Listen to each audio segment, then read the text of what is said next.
Ẹ kú dédé wòyí ní gbogbo ibikíbi tí afẹ́fẹ́ móhùnmáwòrán yìí tí ó ti ń fẹ́ sí yín. Èmi Ṣògorẹ́níkejì Abíọ́nà ni mò ń kí yín wípé ilé wa ò ní gbóná bẹ́ẹ̀ ni ọ̀dẹ̀dẹ̀ wa kò ní gba ìbọ̀dè láṣẹ Olódùmarè.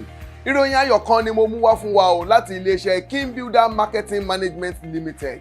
Ẹ ó máa wò wípé ìròyìn ayọ̀ kíni. Ohun àkọ́kọ́ tí mo fẹ́ kí ó kọ́kọ́ yé wa ni wípé nínú gbogbo tí a bá ń ṣe tí a bá fẹ́ dókòwò lé lórí, ẹ jẹ́ kí ilé gbígbé tàbí ilẹ̀ ẹ jẹ́ kó jẹ́ ohun àlùmọ́nì tó ṣe pàtàkì tí a gbọ́dọ̀ invest tó jẹ́ wípé tí a gbọ́dọ̀ dókòwò lé lórí nítorí wípé lójoojúmọ́ òun ló máa ń níye lórí sí ni. Èkejì òun ni wípé nínú ohun gbogbo tí a bá ń ṣe a gbọ́dọ̀ lè ní àjẹṣẹ́kù tí a gbọ́dọ̀ ní àjẹpamọ́ láti lè dókòwò sórí ohun tó máa kù wá kù tó bá di lọ́la. Bí ènìyàn bá ra góòlù ń ṣiṣẹ́ pọ̀ pẹ̀lú owó ilẹ̀ òkèrè tí a mọ̀ sí dọ́là. Tó bá ṣe ń wọ́n sí tàbí bí ètò ọrọ̀ ajé bá ṣe ń lọ sí, òun náà ló máa sọ bí irú góòlù tá a bá rà bá ṣe máa lówó lé lórí. Ṣùgbọ́n ilẹ̀ òun ni ohunkóhun tí ènìyàn lè dókòwò lé lórí tí kò dẹ̀ ní padà wá kábàámọ̀. Ìyẹn o, àbámọ̀ yẹn wá dúró lórí wípé tí ènìyàn ò ní kábàámọ̀ bó bá ra ilẹ̀ yẹn tàbí tó ra ilé yẹn lọ́wọ́ àwọn iléeṣẹ́ tó fini lọ́kàn balẹ̀ bí iléeṣẹ́ KINGBUILDER Marketing Management Limited. Láti ọdún 12 tí iléeṣẹ́ yìí ti ń bá bọ̀, wọn kì í èèrà rárá débi wípé wọ́n máa he eléyìí tí kò ní ọmọ nínú, nítorí wípé àwọn gangan làbá máa pè ní idán tó ń jẹ́ kí ọ̀pọ̀lọpọ̀ àwọn ènìyàn tí wọ́n ń pera wọn nídán lónìí lè máa dán nínú ká sọ ni donílẹ̀ ká sọ ni donílé. Kódà ẹni tí wọ́n ti ṣépè fún wípé ayé rẹ̀ ò lè nítumọ̀ kò lè rí ilẹ̀ rà nítorí wípé iṣẹ́ tó ń ṣe, owó tó ń rí gbà nídìí rẹ̀ kò tó ń gangan jẹun, ṣùgbọ́n nítorí wípé ó darapọ̀ pẹ̀lú iléeṣẹ́ KINGBUILDER Marketing Management Limited láti bí ọdún 12 sẹ́yìn, àwọn náà lè pe ara wọn gẹ́gẹ́ bí ẹni tó ti ní ilẹ̀ tí wọ́n sì ti ní ilé tí wọ́n ń gbé nínú rẹ̀ lónìí. Irú àǹfààní báyìí kò yẹ kó fún gbogbo wa rù nítorí wípé iléeṣẹ́ KINGBUILDER ń ṣe àjọ̀dún ọdún 12 tí wọ́n ti dá iléeṣẹ́ yìí sílẹ̀. Nítorí náà ni wọ́n ṣe àgbékalẹ̀ ìfarabandẹ̀ kan eléyìí tí wọ́n pè ní 12 years anniversary promo. Nínú eléyìí tó jẹ́ wípé ní gbogbo bíkíbi tí àwọn iléeṣẹ́ KINGBUILDER bá wà, àwa tí a jẹ́ oníbàárà tí a ti wà tẹ́lẹ̀ àti àwa tí a ṣẹ̀ṣẹ̀ fẹ́ darapọ̀ náà ni àǹfààní yẹn wà fún 500,000 naira discount wà. Tẹ́ bá ra ilẹ̀ plot kan tẹ́ bá rà 500,000 naira ló máa kúrò níbẹ̀. Fún àpẹẹrẹ ilẹ̀ wa táǹtà ní 2 million naira, 1.5 million naira lẹ́ máa ra ilẹ̀ yẹn. Ilé táǹtà ní 1 million naira péré la máa rà á. Kí lẹ́yìn náà wá ń dúró dè? Tó bá dẹ̀ jẹ́ wípé ẹ̀yin ní agbára láti ra éka ilẹ̀ kan, a máa fún yín ní ilẹ̀ plọ́ọ̀tì méjì sí ní gbogbo ibikíbi tí ilẹ̀ wa wà. Ẹ má gbàgbé, a ní ilẹ̀ ní ìpínlẹ̀ Èkó, a ní ilẹ̀ ní ìlú Àbújá, a ní ilẹ̀ ní ìpínlẹ̀ Ògùn, a ní ìpínlẹ̀ Ọ̀ṣun, a ní Ẹ̀yẹ́nkọrin nílọrin, a ní Àkúrẹ́, a ní Adó Èkìtì. Ibo ni iléeṣẹ́ KINGBUILDER ò nílẹ̀ sí? Ẹ darapọ̀ pẹ̀lú wa kẹ́ẹ̀jẹ́ ìfà 12 years anniversary promo eléyìí tó ń lọ yìí, nínú eléyìí tí ẹ fi máa gba 500,000 naira kúrò lórí owó ilẹ̀ yín tàbí kí ẹ ra ilẹ̀ éka kan kẹ̀sì gba plọ́ọ̀tì méjì lọ́fẹ̀ẹ́. Kò tán síbẹ̀ o, bákan náà la ní àwọn ilé tá a ti kọ́ parí eléyìí tí a pè ní KB Home Scheme. Nínú eléyìí tí yóò fún gbogbo ènìyàn láǹfààní pátápátá lákàn tí kó gbogbo ẹrù ẹ̀ ṣọ́kọ́ kẹ́ wá sínú ilé tá a ti parí.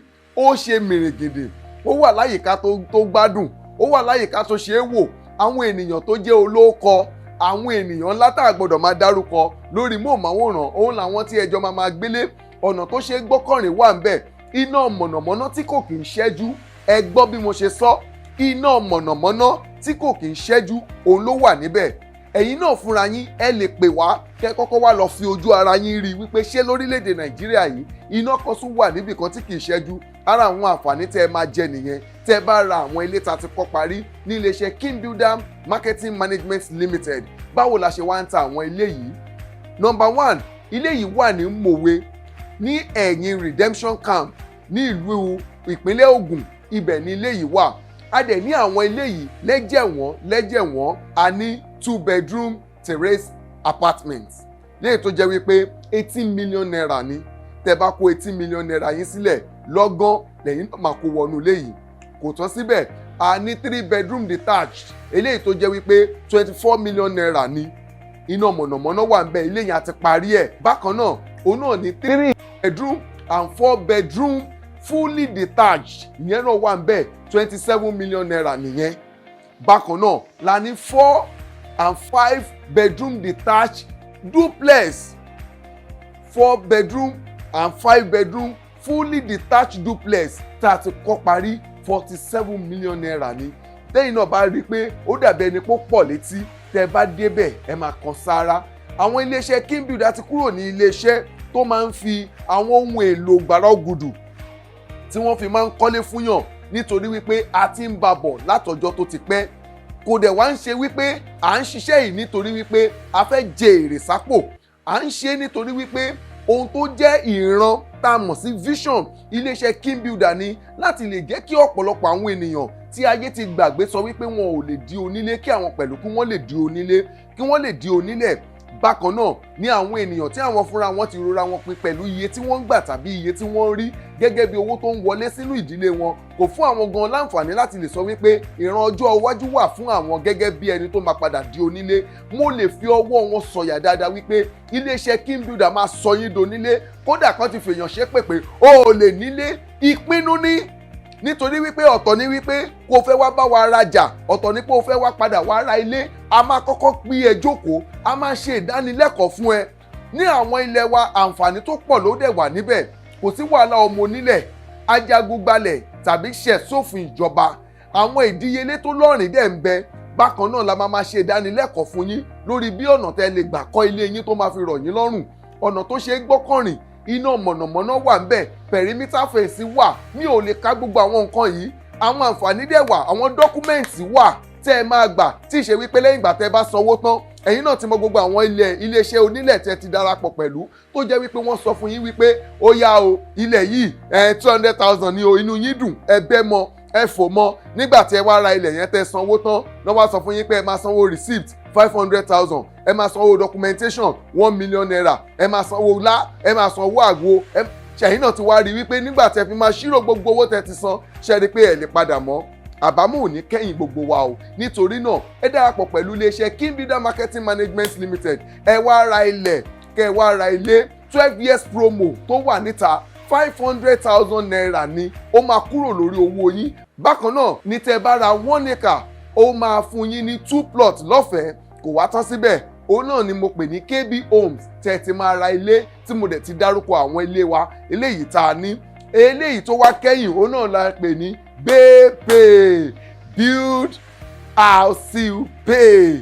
Bí ẹ ṣe ń kọ́lé yín náà lẹ máa sanwó lọ. Odidi ọdún 5 gbáko òun lẹ fi àǹfààní eléyìí fi wà fún yín o. Ẹ̀yin ẹ kàn wá bá wa kẹ́ sọ fún wa wípé ilé tẹ́ ti kọ́ parí yẹn o tí ó lé 18 million naira ni irú ẹ̀ lèmi fẹ́. Ẹ máa wá sí location tó bá wá wù yín, ẹ̀yin ẹ máa tọ́ka sí ibi ni mo fẹ́. Àárín ọdún 5 dẹ̀ ni mo fẹ́ fi san 18 million yìí, àárín ọdún 5 ni mo fẹ́ fi san 10 million yìí. Ìyẹn ló máa wà láàrin wa gẹ́gẹ́ bí ohun tí a jọ máa sọ.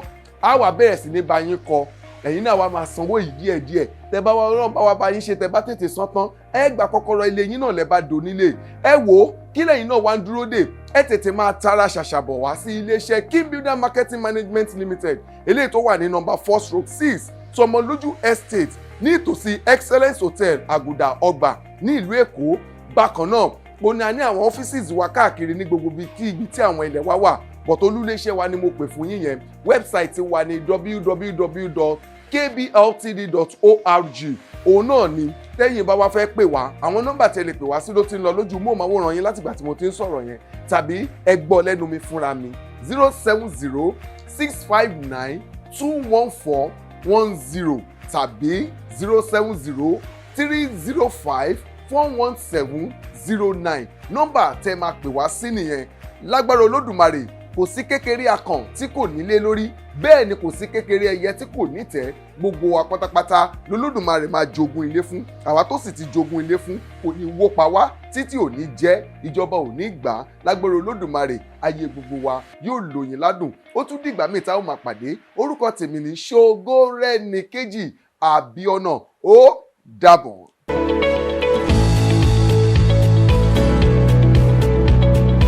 Fún ẹ̀kúnrẹ́rẹ́ àlàyé wẹ́bsáìtì wa ní www.kbltd.org. Olúléeṣẹ́ wa wà ní 4/6 Yàyà Àbátàn Road, Tọmọlójú Estate, near Excellence Hotel Àgùdà Ọgbà, Lagos State.